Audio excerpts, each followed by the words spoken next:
Баян Ахматов.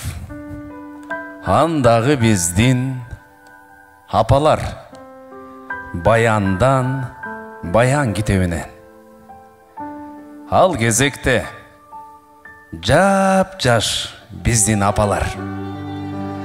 Артыңардан ерчеп бала чақаңар, ес албаған түйшік менен күрөшкөн, эмгегиңди эскербесем ката бар.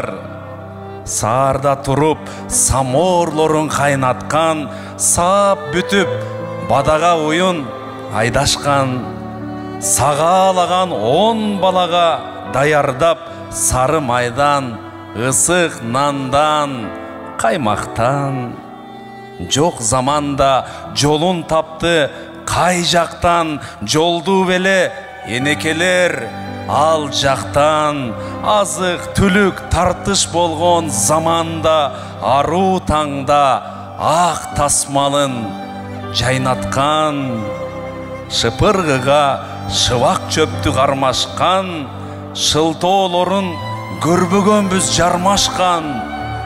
Жетишчеле бала багып, чал багып, жеңип чыккан, сыяктанып кармаштан.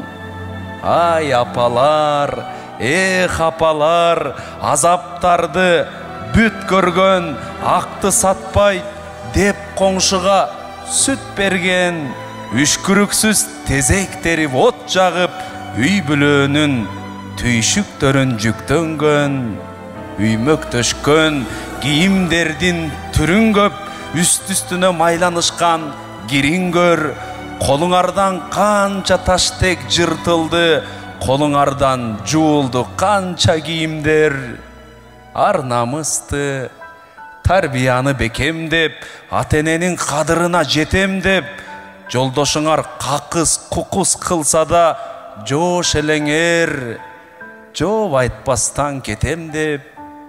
Апалар, азыркылар айфон кармап чепең деп, анча-мынча нерселерге тепең деп, керегелер түшүнүшөр кебиме кеңеш кылдым, үлгү болор, булар үлгү алар бекенде.